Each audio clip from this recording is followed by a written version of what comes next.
Chapter 4. I'm late because Mum thought I said 8. I said 7:30. How can you confuse 8 with 7:30? Whose birthday is it? She asks while we're in the car. No one's. We're just meeting up. Do you have enough money? I can sub you. I've got £15. Will Becky be there? Yep. And Lauren and Evelyn? Probably. When I speak to my parents, I don't actually sound very grumpy.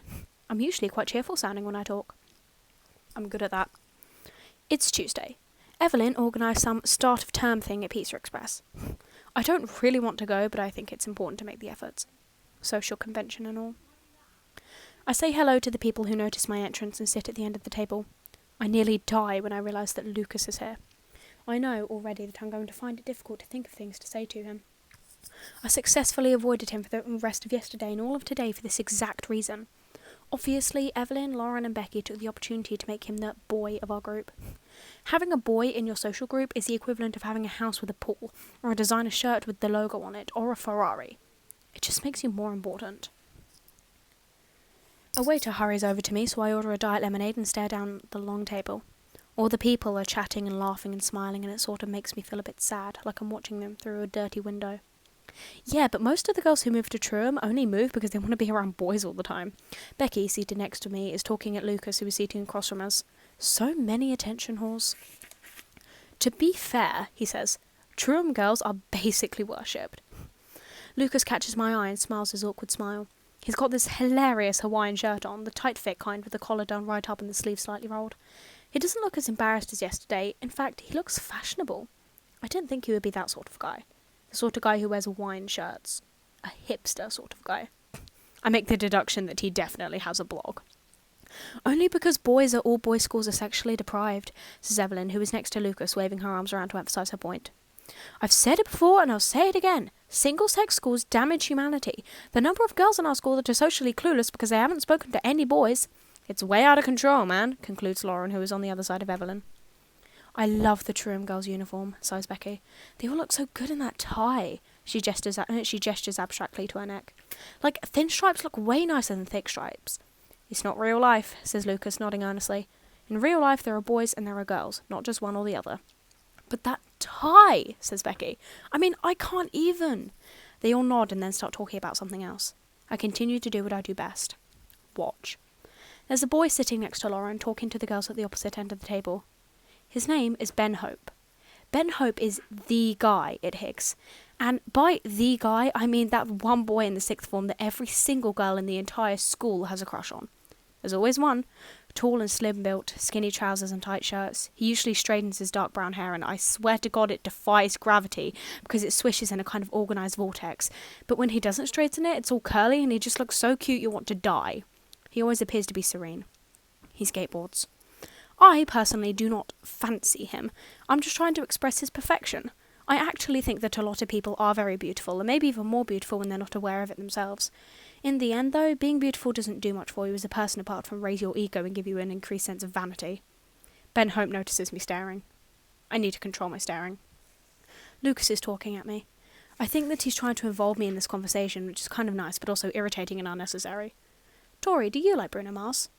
What? He hesitates, so Becky steps in. Tori, Bruno Mars. Come on, he's fabulous, right? What? The song that is playing. Do you like it? I hadn't even registered that music was playing in this restaurant. It's Grenade by Bruno Mars. I quickly analyse the song. I think it's unlikely anyone would want to catch a grenade for anyone else, or jump in front of a train for someone else. That's very counterproductive. Then quieter so no one hears. If you wanted to do either of those things, it would be for yourself. Lauren smacks her head on the table. Exactly what I said. Becky laughs at me and says, You just don't like it because it's top 40. Evelyn steps up. Dissing anything mainstream is her personal area of expertise. Chart music, she says, is filled with auto-tuned girls who only get famous because they wear tight shorts and bandeau tops, and rappers who can't do anything except talk quickly. If I'm completely honest, I don't even like music that much. I just like individual songs. I find one song that I really love and then I listen to it about 20 billion times until I hate it and I've ruined it for myself. At the moment it's Message in a Bottle by The Police, and by Sunday I will never want to listen to it again. I'm an idiot. If it's so crap, then why does it make it into the charts? Asks Becky. Evelyn runs a hand through her hair. Because we live in a commercialised world where everyone buys music just because someone else has. It's right after she finishes saying this that I realise silence has swept over our table. I turn round and experience minor heart failure. Michael Holden has swooped into the restaurant. I know immediately that he is coming for me. He's grinning like a maniac, eyes locked on this end of the table. All heads turn as he pulls over a chair and makes himself comfortable at the head of the table between me and Lucas. Everyone sort of stares, then murmurs, then shrugs, and then gets on with eating, assuming that he must have been invited by someone else. Everyone except me, Becky, Lucas, Lauren, and Evelyn. I need to tell you something, he says to me, eyes on fire. I absolutely need to tell you something. Lauren speaks up. You go to our school. Michael actually holds out a hand for Lauren to shake. I find myself genuinely unable to tell whether he's being sarcastic or not. Michael Holden, year 13. Nice to meet you. Lauren Romilly, year 12. Lauren, bemused, takes the hand and shakes it. Nice to meet you too. No offence, says Evelyn. But, why are you here? Michael stares at her intensely until she realises that she needs to introduce herself. I'm Evelyn Foley, she says. Michael shrugs. Are you? You sound uncertain. Evelyn does not like to be teased. He winks at her. I needed to talk to Tori. There is a long and grating silence before Becky says, And, how do you know Tori? Tori and I happened to meet in the midst of our Solitaire investigations. Her head tilts to one side. She looks at me. You've been investigating? No, I say. Then I just followed this trail of post-it notes. What? I followed a trail of post-it notes that led to the Solitaire blog. Ah, that's cool. I love Becky, but sometimes she acts like a bimbo. It really pisses me off because she got into grammar school, for Christ's sake. She got 10 A grades at GCSE. Meanwhile, Michael is helping himself to our leftover starters. With his free hand, he points ambiguously towards Becky. Are you Becky Allen? Becky slowly turns to Michael. Are you psychic? Just a fairly capable Facebook stalker. You're all lucky I'm not a serial killer. His finger, still flexed, gravitates towards Lucas. And Lucas Ryan? We've met already. He smiles at him so forcefully that it comes across as patronising. I should thank you. You're the one who led me to this girl. Lucas nods. I like your shirt, says Michael, eyes glazing slightly. Thanks, says Lucas, definitely not meaning it. I start to wonder whether Lucas knew Michael at Troham. Judging by Nick and Charlie's reaction, he probably did. Maybe he doesn't really want to associate with Michael Holden. It's almost making me feel sorry for Michael Holden. For the second time. Michael looks past Becky. And what's your name? For a moment I don't quite realise who he's talking to. Then I see Rita. She pokes her head round from Becky's other side. Rita Sengupta. She laughs. I'm not sure why she laughs, but she does it anyway. Rita is probably the only other girl with whom I am civil besides Becky and Lauren and Evelyn. She hangs around with Lauren, but you tend not to notice her. She's the only girl I know who can pull off a pixie crop. Michael lights up like it's Christmas morning. Rita! That is a fantastic name. Lovely Rita. By the time I realise that he's referring to the Beatles song, the conversation has already moved on. It's surprising I even recognise it. I hate the Beatles. So, you and Tori just met? And started talking? Asks Becky.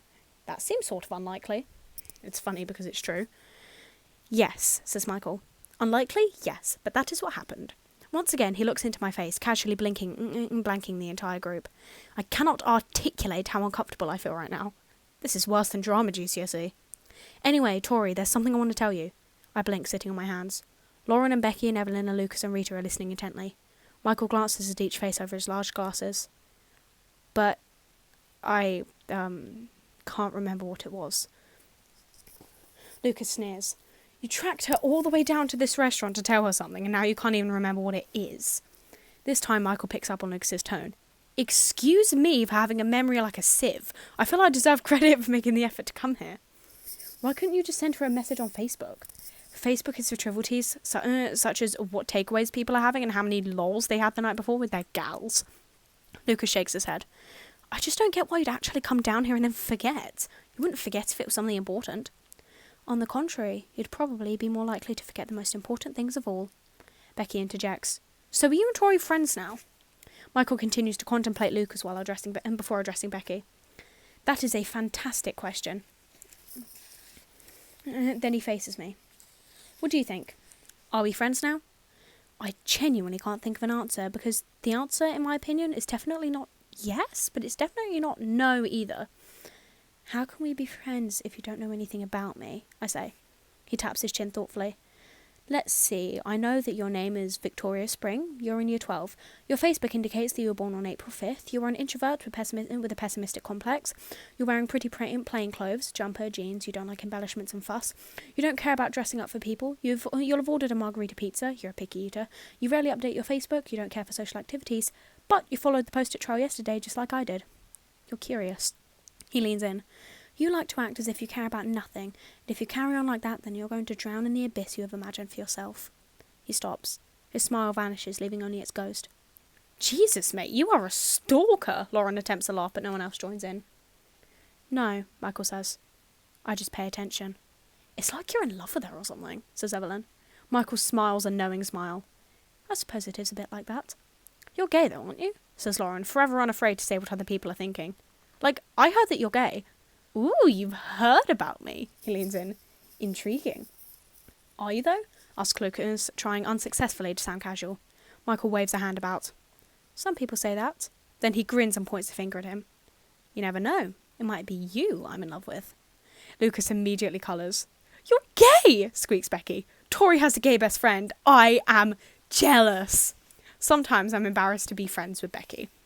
I need to pee, I say, even though I don't, and I leave the table and find myself in the restaurant bathroom staring at myself in the mirror, while a pink is telling me to raise my glass. I stay there for too long. Older ladies shoot me discerning looks as they waddle in and out of cubicles. I don't know what I'm doing, really. I just keep thinking about what Michael said. Drowning in my abyss. I don't know. Why does that matter? Why does that bother me? Jesus Christ, why did I bother coming out tonight? I continue to stare at myself in this mirror, and I imagine a voice reminding me to be funny and chatty and happy like normal people. As the voice reminds me, I start to feel a bit more positive about stuff, even though any residual enthusiasm for seeing Lucas again is drained away. I think it's because of that Hawaiian shirt. I go back into the restaurant.